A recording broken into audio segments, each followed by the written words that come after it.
Wow, this is a big guy. He'll be up here someday. Thank you very much, Carson. Carson Carpenter, thank you. We are the common cause, we are the common people, and we only put America first.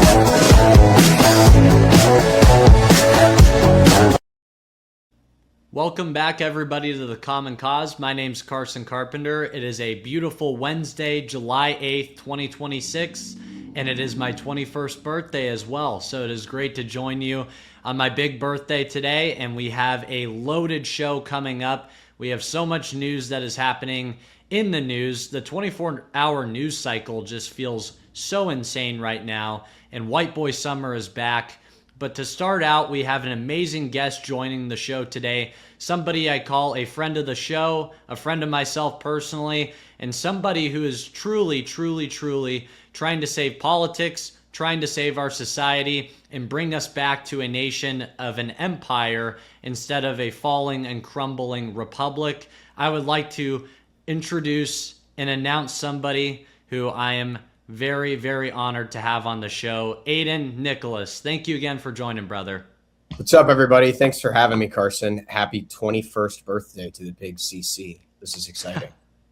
Thank you very much, man. No, it's great to have you on the show. And Aden, I'd like to start out by talking about the latest news that we just saw, even right before we came on the show about 30 minutes ago, is the resuming of bombing in Iran. What are your initial thoughts on that?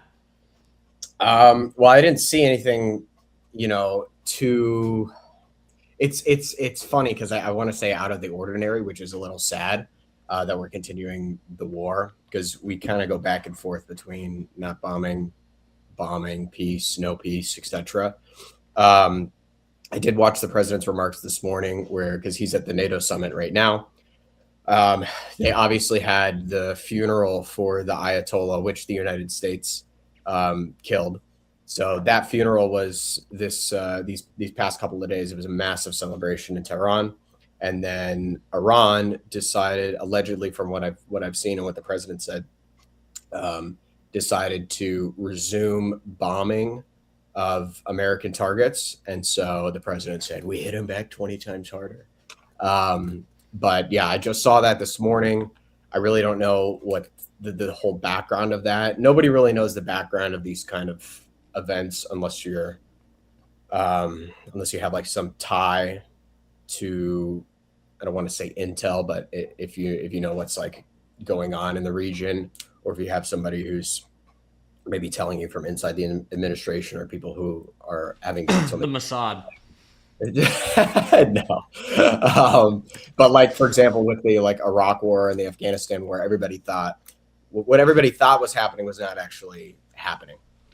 One of the things that I did think, and I would love your thoughts on this, is that in his address this morning, the president said that we have to denuclearize Iran, that we have to denuke them.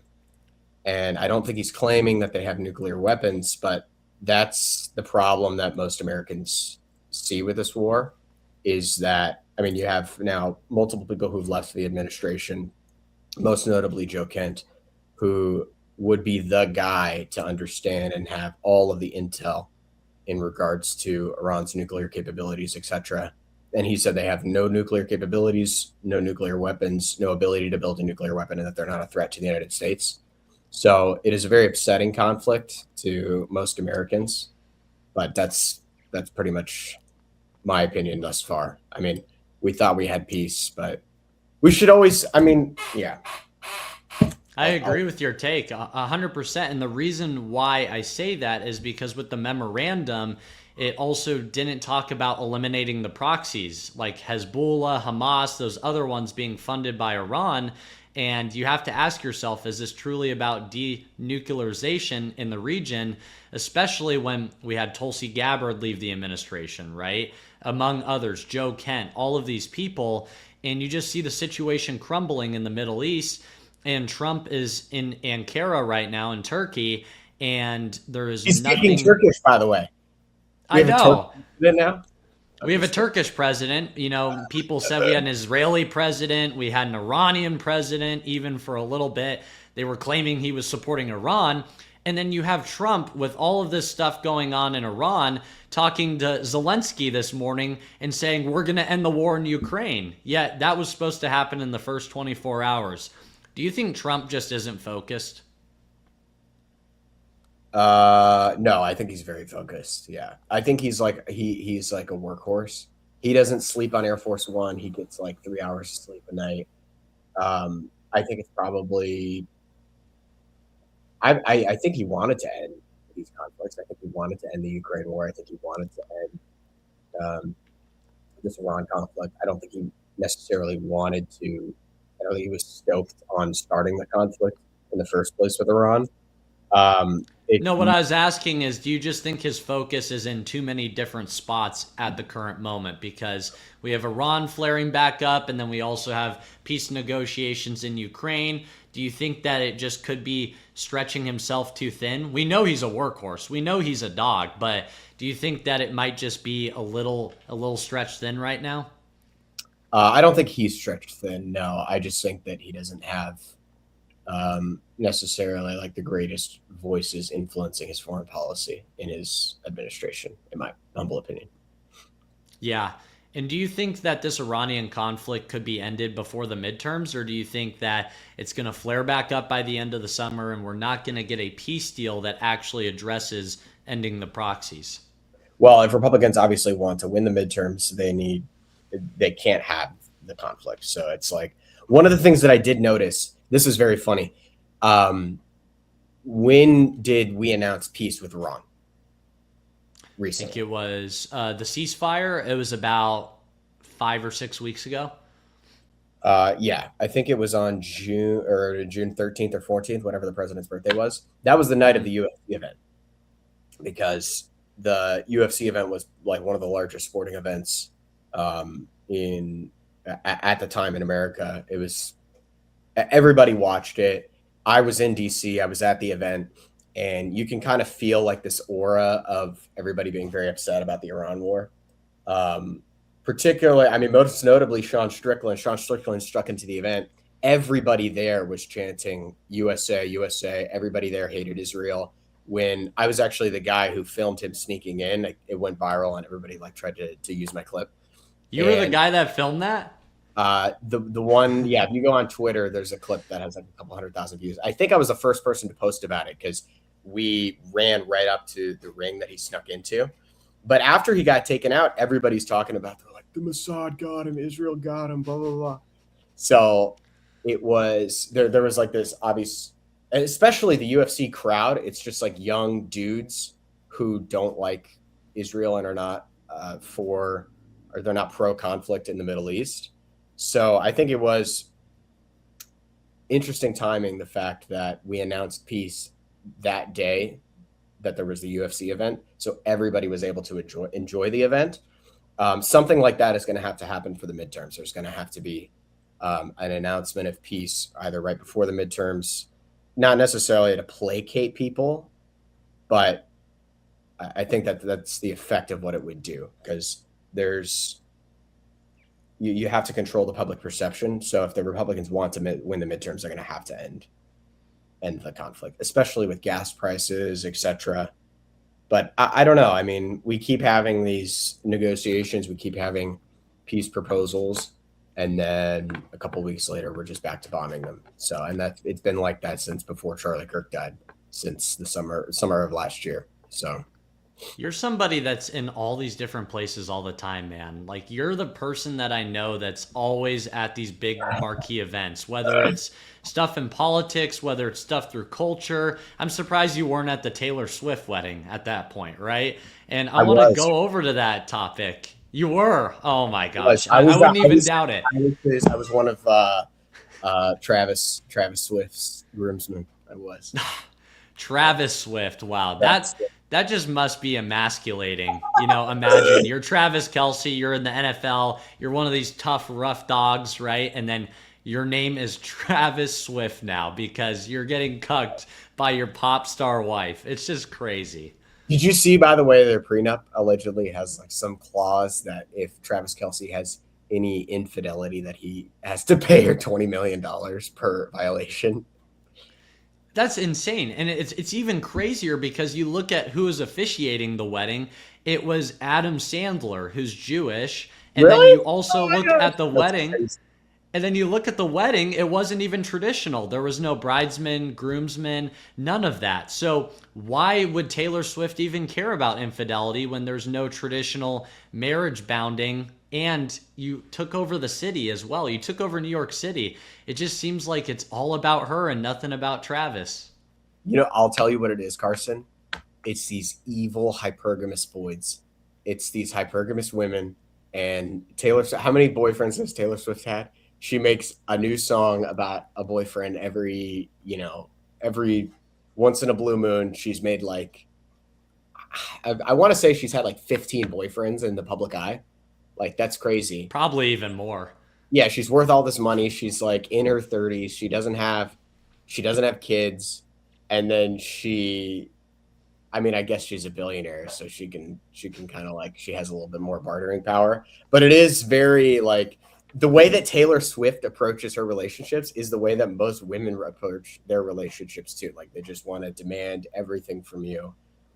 But most women are not billionaires and they're not famous, obviously, but they want to have 15, 20 boyfriends and no kids and nothing, real of substance to bring to the table. And then they just want to demand everything of whoever they're marrying. It's brutal hypergamy. And something with the America First movement that I've noticed is people tend to be very slight against the Muslim population in this nation. They've been really easy on the Muslim population in this nation. And the reason why I bring that up is to talk about Mayor Mamdani in New York City, who allowed his city to be closed down right before July 4th. On July 3rd, he let Madison Square Garden get taken over. They cleaned up the homeless people. They lit the Empire State Building blue in honor of Taylor Swift. Yet he is this self-proclaimed socialist who doesn't support billionaires. What's your take on somebody like Zoran and his wife, who fled the country, by the way, during America 250, on allowing their city to be occupied? It's sad. I mean, he's a very charismatic guy. So somebody like that is probably going to lead the Democratic Party, especially as 2028 rolls around. Thank God it's not him, though, because he wasn't born here, so he can't run. But it's upsetting. I mean, I know people who live in New York, and obviously it's like mixed opinions. Yeah, I mean, they are very anti-billionaire. You see this with Bernie Sanders as well. He's like against taking money from big corporations. He's against X, Y, and Z. And then you'll have instances like this with Mamdani, who's anti-billionaire, and then he shuts down Madison Square Garden wasn't it their like wedding reception or something for the billionaire? Yeah, I it was mean, for 1,000 people. Madison Square Gardens can hold 20,000 plus people, and they shut it down for 1,000 top tier A-list celebrities and ruined everybody's time in the city. It probably displaced hundreds of thousands of people. did they pay New York City for that? I'm No, curious. I believe they only paid Madison Square Gardens, and then I believe they donated 100 million or 50 million to charity, but they didn't pay the city any type of reparations for the displacement that they had. Hmm. Isn't that wild? That is wild. That's very interesting. Yeah, it's communism. It's It pretty this much is. of your great socialist leader. This is what happens every time. Exactly. And with Trump's motorcades and all the fireworks that we saw in DC, the news media will be quick to be like, oh, this costed this many millions and this many millions. How come we've heard nothing from the news talking about this wedding? It probably costed way more than any of Trump's motorcades, to be honest. Yeah, I am curious how much it costed. Do we have like Taylor Yeah, Swift we got to pull that up. Taylor Swift wedding cost? Um, a five-figure sum for a city permit. Oh wow, Only 20. only five figures for Well, all of that. That's for the city permit. $20 to $50 million in total. 8 to 10 million in venue costs and 3 to 6 million for sealed security. So Yeah. I don't know. I am more interested in the fact that Mamdani, he displaced all the homeless people. Is that what you said? Yeah, so they went in there and they cleaned up. There's a lot of homeless people around Madison Square Gardens just because of how that area is set up. And they have video of police people going in and just getting the homeless people up, basically throwing them 2 blocks down the street. Yet you don't see that happening in the Bronx. You don't see that happening in Brooklyn and in places in New York City that would benefit from cleaning up their streets. Instead, they only do it in the most gentrified areas in downtown where these people a lot of times are just, really unfortunate. So it was a really interesting dynamic. You know where they do it? Where? San Francisco. When the Chinese president comes into town, they do the same thing. Imagine if Benjamin Netanyahu were to travel our cities. Okay, you thought Xi Jinping was cleaning up this, or like had the streets of San Francisco cleaned up. I mean, that was Newsom, but it was really Xi Jinping. It wasn't even Newsom that did that. Well, and it's if he went to New York, though, I think Mamdani said that he would arrest him, which is interesting, and I think that he's largely avoided trying to go to New York. Yeah, and it's Everybody like hates him. It's like he can't even fly. In order to go he didn't go to like Afghanistan recently, and he had to take a detour around Turkey. You can't obviously fly through Iraq or Iran, so he had to take like what would have been like a 3-hour flight, and he made it into like an 8 or 9 hour flight because he can't fly over these airspaces. He can't fly over French airspace. He can't fly over. Yep. Yeah, I don't Here's think what would happen. Here's what would happen, though, is if Netanyahu wanted to go to New York and Mamdani was like, I'm going to arrest Netanyahu as soon as he lands on U.S. soil in New York City, Trump would come in and the administration would come in and say, okay, we're going to protect you with federal agents, federal authorities, and then we'll arrest Zohran Mamdani and kick him out as the mayor in New York. Which, okay, I wouldn't, support, Netanyahu coming and doing all of that, but, if that's what it takes to get Zohran out, look, he could come over for a week, and then we can fly him back, okay? Yeah, it is interesting how much of the consensus amongst everybody pretty much our age has one thing in common, which is the anti-Israel sentiment, but it is very heavily divided between people like Mamdani and then people on the right. Because you have, for example, let's compare Tucker Carlson to Mamdani. Tucker Carlson is in opposition to pretty much everything about Mamdani except for his anti-Israel sentiments, which obviously the mayor of New York can't really do anything about Israel. But it is interesting because you have people who are very pro-migration, very pro-immigrant, legal and illegal, such as Zohran Mamdani. That's the left, and they want to see the United States not allied with Israel. They think Israel's a genocidal state, etc. And then on the right, you have the same sentiment toward Israel, but they will not unify with the left on anything in terms of immigration or pretty much any other policy that we can think of. But it is very interesting, and I think you're going to see this play out over the next couple of election cycles, especially in the midterms, is where this general anti-Israel sentiment is going to take people and what side is going to win. Because it's going to be some anti-Israel side, but whether or not it's right or left is a very interesting and I think noteworthy story. And it's interesting because Mamdani has been really the pioneer of the anti-Israel sentiment for people on the left. And you're starting to see him weigh in on other races outside of New York. At first, in the New York Assemblyman elections, he was weighing in with that. But now you're seeing up in Maine with Graham Plattner and all of his scandal and everything that's going on up there. It just gets worse and worse by the day. You're having Zohran at city press conferences saying he should drop out of that race. Where do you see that somebody like the mayor of New York is going to have enough political power to determine our national elections? A lot, actually. I think it's been said that the mayor of New York is the second most powerful position in the U.S. next to the president. I think that's probably true. because it's one of the world's economic hubs and just general hub. It's New York City. Like, what do you think of New York City when you think of America? I think he views himself as a kingmaker because he can't be king, he can't be president because he was not born here. So he's weighing in on a lot of these elections, and he's doing it very, very well because his endorsements, I think, have 100% success rate. So similar to President Trump, President Trump has a very, very high success rate with his endorsements. If you get endorsed, you're basically guaranteed to firstly win your primary. And then a lot of times you'll win the general as well. I think he views himself as a kingmaker. I haven't followed his takes on the Graham Plattner situation, though. Yeah, he was the other day at a press conference. There was a structural integrity problem with one of the skyscrapers in New York.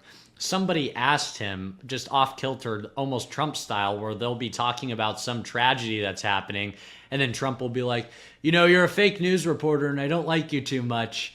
It was like a moment like that where Mamdani got asked a question about this race and just totally forgot about what was happening at that press conference in his official capacity and weighed in on it. And so I think it is a troubling effect, and something that I never thought Democrats would even adopt is somebody who is abusing the democratic system that we are under to have a pseudo kingmaker position to weigh in on other races that really just take away power from the voters, especially up in Maine. Now you're going to see them just probably throw somebody else in that's going to be way worse of a person than even this guy.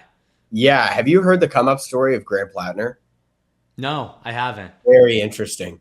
I learned this when I was just in DC because I went to a party at Butterworth's. And if you've ever been to DC, a lot of people know where Butterworth's is. Butterworth's is like a bar, restaurant. Graham Plattner a year ago was a bartender at Butterworth's. And he got all of these people in politics who were just sitting around and talking. And he was like, you know what?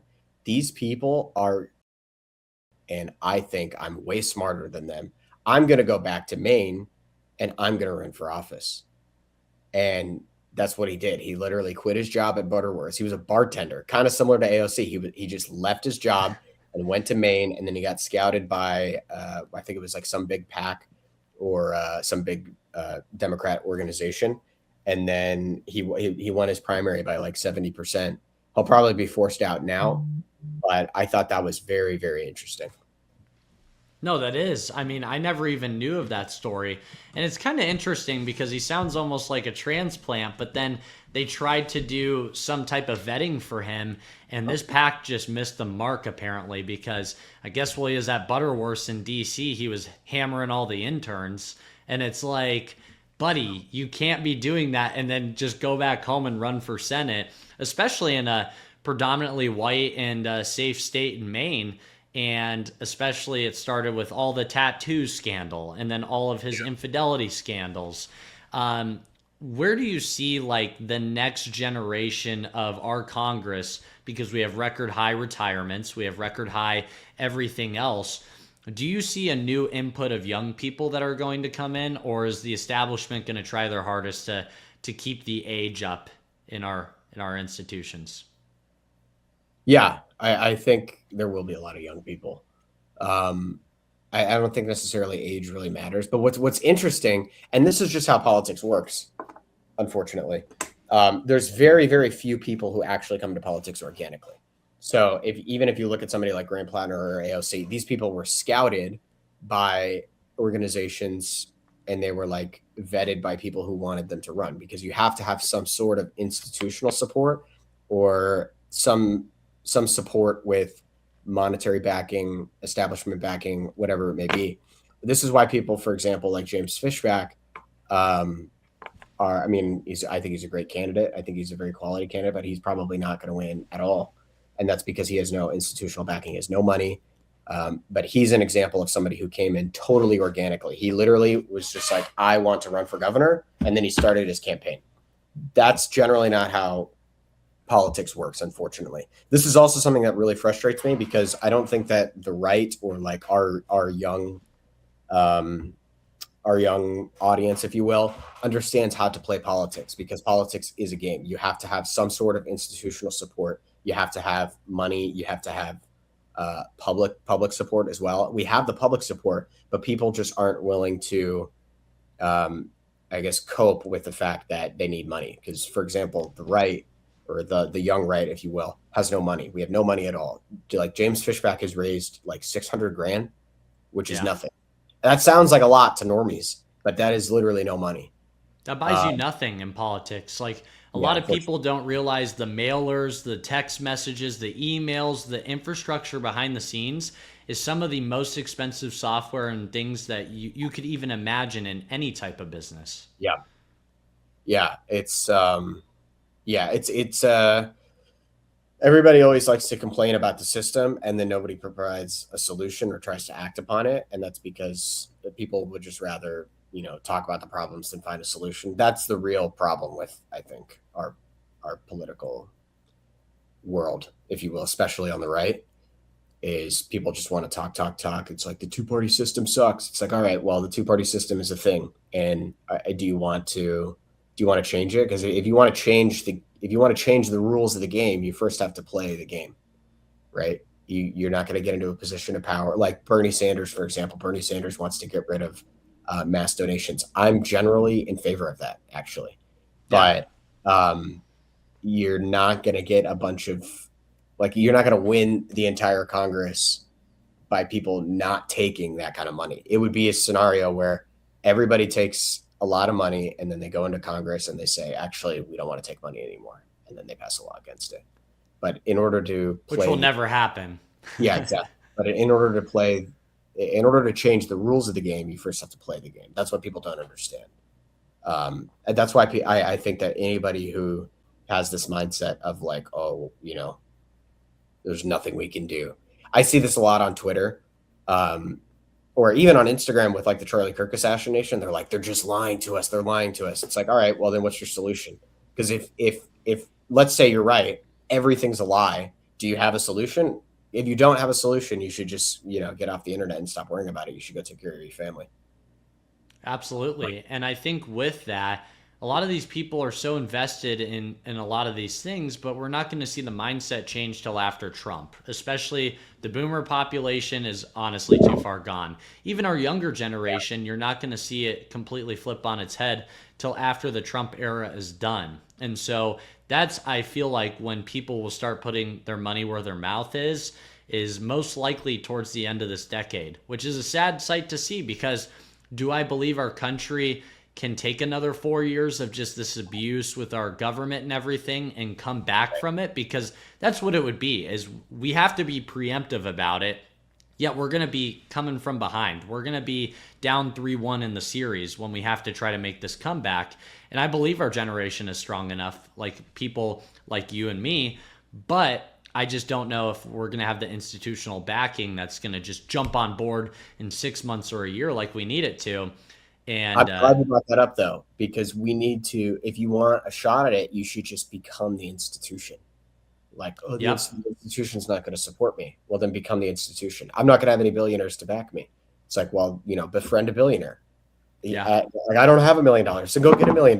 Like, you're young, you can figure it out. We have a lot we have a lot of very smart people, and I don't like complainers. Anyway, it pisses me off. You have to infiltrate, and then you have to create as well. And I believe that our generation, especially with all the technological advancements, among other things we have, is in the strongest position to do that. We have the hardest working generation, I believe, in a long time. No matter what Caroline Levitt or anybody else says, we have a generation that drinks alcohol at some of the lowest rates that we've ever seen in America history. We just have a lot of things going for us. We almost have the spirit of the 1920s behind us. And so I believe we will start seeing the overturning of our institutions here very soon, and the propping up of new institutions, which is something that I would like to dive in really quickly with you. And our last topic on the show is, what is some ways and what are some new institutions that we could prop up and create in America to save it? I don't know. I think we'll figure, like, there's going to be a couple of, very competent people who create them. and then they'll just, I don't know. I have no clue. I mean, I have some ideas in my head that I probably wouldn't like. I probably wouldn't say on the show, but I'm hopeful of it. Um, I think it'll be like organizations that are able to mobilize and to not just influence public opinion, but actually get people to act upon it. I think it's very interesting that you brought up the generation of like the 1920s, because after the Great Depression, there was this very big sentiment that we are all in this together. This is something that Gen Z has that the millennials and that Gen X doesn't have. Is we have like this very community mindset. We're very tied to our ancestors, our fellow brothers. We care about the community and the country as a whole. And in the 1920s, there was this massively impactful sentiment that we're just going to have to sacrifice. It's going to suck when we're trying to recover from the Great Depression. You're going to work for rates that you don't want to, and you're just going to have to work for the greater good. I kind of feel that way about immigration. Everybody says that we need like illegal immigrants to have cheaper labor. We don't actually. We just need, young people who are willing, young Americans like you and I, who were born in this country, who have family in this country for the past 200-300 years, who are willing to make that sacrifice. If we have a big movement like that, then that wouldn't be a problem. I just don't think anybody's talking about that, and I don't think there is that sentiment right now. I think we have the power to do it, though, but we do need a public sentiment very similar to the one that we had in the Great Depression, particularly on economics, that we are not like, certainly you could have a job working in tech for, I don't know, $30 an hour, but everybody says, who's going to pick the strawberries? Well, why don't Americans pick the strawberries? Like, how about we just have half a generation that says, actually, this isn't about me, and we would rather have deportations and take the cut on our income and be able to support the economy, because these strawberry farmers can't afford to pay anything else. That sentiment of being self-sacrificing for the greater good and the greater mission is something that we really need, I think. Aden, you're an Orthodox Christian. I know we didn't talk a huge amount of it in this episode, but that's okay. And the reason why is I wanted to tease the audience a little bit with that, because the next time that I have you on the show, I want to make that the marquee subject, is about your Christianity, your orthodoxy, and really explain the type of predication that you have behind that. I know today would have been a good time to do it with Trump being in Turkey, being more in the older world type of things, because that's what people associate orthodoxy with. But let's do it in a less tumultuous time.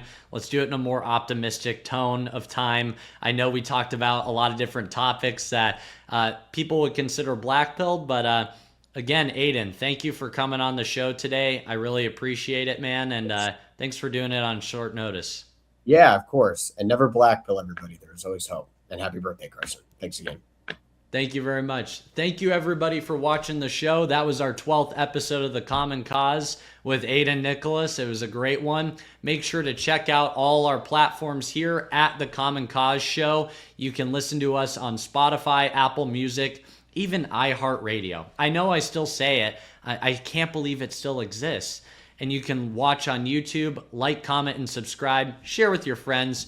Remember, it's Jesus first, America only. And this was The Common Cause. Thank you, everyone.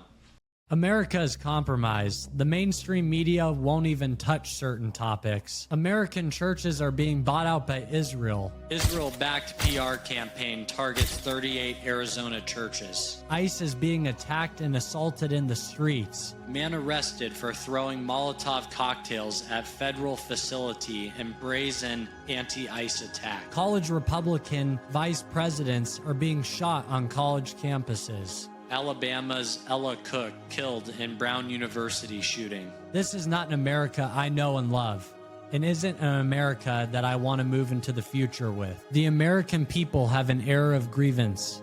This is your way to express it. We are the common cause, we are the common people, and we only put America first.